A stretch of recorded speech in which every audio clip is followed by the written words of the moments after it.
In addition to dazzling the world with her alluring curves, Raquel Welch, the epitome of ageless beauty and powerful charisma, made the public bow before the bravery of a lady who had been severely wounded. In addition to choosing loneliness as a path to soul healing, she loved with all of her heart. Because she refused to have a sexual relationship with a man in order to maintain her dignity, she once battled against the entire power structure. What did she endure to reach her current level of achievement, and who was that man? The story that follows will force you to view her entirely differently, so don't take your eyes off the screen. Born in Chicago in 1940 as Jo Raquel Tejada, Raquel Welch is a stunning Latin woman with sharp features. However, destiny soon brought her to San Diego, where the bright sunshine was unable to break the ice in her father Armando's stern home. That little girl had a desire to use art as a means of self-expression and learned to conceal her tears while growing up among frequent conflicts. She began using ballet as a means of escape when she was 7 years old, dancing in front of scratched mirrors and fantasies that were crystal clear. However, that flame was put out by her instructor's one icy comment: "You're not physically fit to be a professional dancer." Raquel folded her ballet shoes in silence, but she never gave up on her goal of being a stage performer. She received a theater arts scholarship to attend San Diego State College after graduating with honors. But at that moment, life did her no favors. Survival, struggle, and divorce. It was completely done by Raquel, clinging to her Hollywood dream on lonely nights while working as a model and waiter in Dallas. Then, in 1963, the Chicago girl came to Los Angeles, the city of lights, with nothing but a burning heart. Her fame didn't come from small parts. Not until she met Patrick Curtis, who recognized something in her that the rest of the world had missed. Raquel Welch didn't arrive in Hollywood with a sense of celebrity. She had an uncommon beauty, a man named Patrick Curtis who saw an unpolished jewel in her, an unflinching determination in her eyes. Curtis was more than simply her supervisor. He was the creator of the unmistakable sex symbol that Welch would carry throughout her career. However, Curtis persuaded her to assume her ex-husband's last name rather than her birth name, Jo Raquel Tejada, in order to conform to the standards of 1960s Hollywood when Latin beauty was still viewed as exotic. Although it was a contentious and strategic choice, it was successful. Over time, Raquel Welch's name became ingrained in the public's memory. 1966 was the pivotal year. The picture of Welch in a fur bikini standing boldly in the desert quickly became a cultural symbol, even though the movie 1,000,000 years BC may not have had much artistic merit. Despite having just 3 lines of dialogue, she didn't need to say anything. Her eyes and body conveyed a distinct narrative, one of survival and primordial feminine beauty. Raquel Welch became one of the most attractive faces of the century as the movie poster traveled the world, from theaters in Paris to Tokyo dorm rooms. However, she was put in a golden cage by her very popularity. She refused to be confined to the role of a seductive doll. Raquel yearned to be acknowledged as a real actor, someone who could change, struggle with feelings, love, be hurt, and exist on screen just like any other performer. As a daring next move, she selected the spy movie Fathom, which is similar to Modesty Blaze. She was unquestionably determined, even though she was still raw. She initially appeared to be an American cheerleading captain lost in Europe, as director Peter Medak once acknowledged. However, she was diligent, ready to learn new things every day, and never scared to push herself in front of the camera. Critics weren't overly excited. Raquel Welch can photograph beautifully, but she can't act there. The Los Angeles Times once mockingly said. Raquel, however, remained unflinching.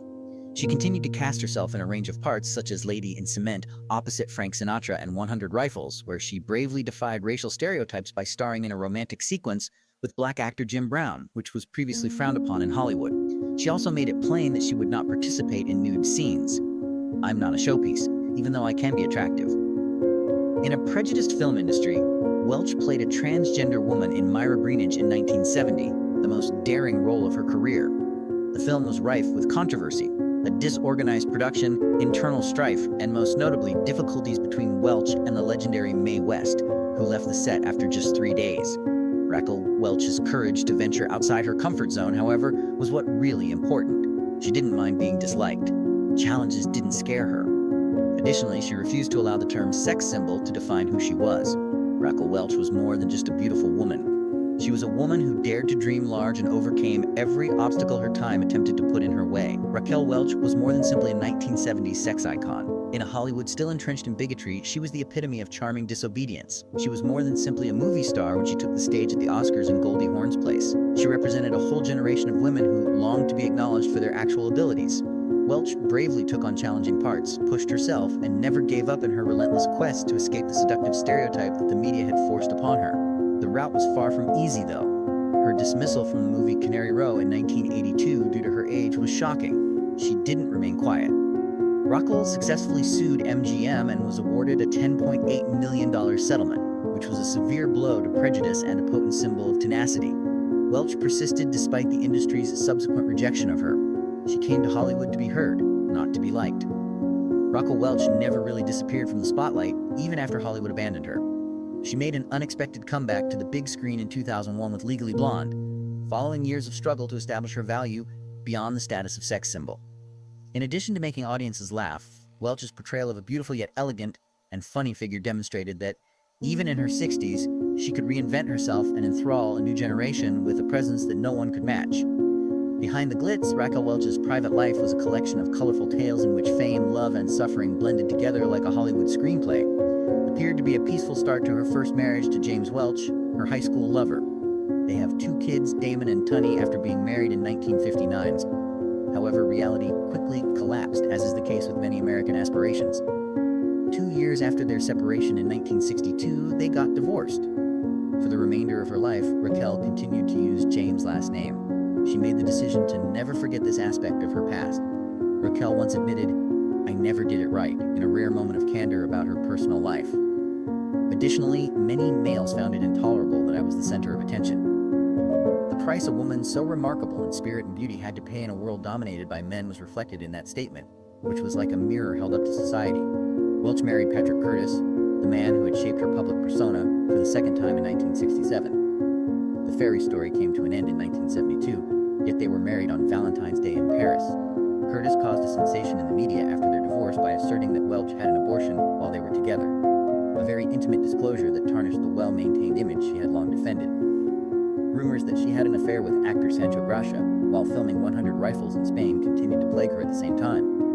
When Patrick Curtis allegedly stalked Gracia around a hotel in Aguilas with a gun out of jealousy, tensions reached a breaking point. Welch's deadly reputation, both on and off screen, was further cemented when the incident immediately made headlines in entertainment media. Raquel never gave up on love, though. She wed producer Andre Weinfeld for the 3rd time in 1980. The beautiful location of the wedding, Cabo San Lucas, seemed to mirror her unwavering faith in a happy ending despite a turbulent life. Raquel Welch's love life was a succession of tales full of richness, romance, hope, and more than a few heartbreaks underneath the gloss. Although her 3rd marriage to Weinfeld seemed to be going well, destiny had another test in store. At 3 months pregnant, Welch tragically miscarried in early 1983 while on vacation on the island of Mystique. The link that had appeared unshakable was broken by the intense suffering. In 1990, they got a formal divorce. Love appeared to have shut its doors. However, Welch, a lady who never shied away from genuine feelings, took even another step. She made waves in 1996 when she publicly dated Gary Stretch, a former British boxer who was decades younger than her and even younger than her own children. As a daring statement that Raquel Welch lived life on her terms regardless of norms, the relationship became a media sensation. 3 years later, she married Richie Palmer, a famous Beverly Hills restaurant owner, for the 4th time. They got married at Welch's house after a passionate courtship. However, love was unable to endure the severity of reality, just like in her other marriages. They discreetly parted ways in 2004. "I won't marry again," Raquel declared to Elle magazine in 2011. It wasn't a resignation. It was the decision made by a woman who had experienced intense love and, above all, learned to love herself. In the last years of her life, Raquel Welch remained loyal to herself. Independent, self-assured, and constantly changing. While many of her peers had moved away from the spotlight, her most recent well-known romance was with American Idol producer Nigel Lythgoe in the middle of the 2010s. Even though the romance ended, it demonstrated that Raquel continued to live a passionate life into her 70s. Like a young woman who doesn't mind taking chances, she is still receptive to love. Raquel, however, was more than just a movie star. She started her own wig brand as a business venture. An audacious but calculated move. She established an environment where women may redefine their own concept of beauty in a society fixated on strict beauty standards. Her brand was more than just merchandise. It was an affirmation of autonomy and dignity. Raquel Welch never allowed herself to be confined. She responded to attempts to limit her to the role of a sex symbol by taking on risky roles, experimenting with both creative and commercial endeavors, and consistently making an impression. She was a living example of how to be flexible and reinvent yourself in a world that is always changing. She shattered all barriers of gender, color, and most importantly, age, which Hollywood has always been weary of, during the course of a career spanning more than 50 years. Raquel Welch was not just an artist, she was a silent fighter, She maintained her poise, grace, and most importantly, her dignity despite 4 marriages and a series of media-stirring scandals. When questioned about getting married again in a 2011 interview, she honestly said, "I don't think so. I've lived and loved enough, and now I've decided to love myself." That phrase is the ideal way to wrap up an emotional trip that has seen both extreme highs and low points. A voyage that only someone with the unshakable spirit of Raquel Welch could undertake. The world appeared to stop for a second when she died on February 15, 2023, at the age of 82. Fans lost a living legend and an inspiring role model, but Hollywood lost a star. Raquel Welch departed behind a significant artistic legacy with over 30 films and over 50 TV appearances. But what really mattered was the extent of her effect rather than the numbers. In a field full with discrimination and temptation, Raquel reinvented what it meant to be successful for a woman. She helped people realize that creativity and bravery were what lasted, even when beauty may be a benefit. Awards and glitzy red carpet attire are not what define Raquel Welch's legacy. The spirit she left behind is where it continues to exist. Strength, fortitude, the capacity to get back up after a setback, and the will to continue walking in her own light. She demonstrated that a woman might be both alluring and strong, kind and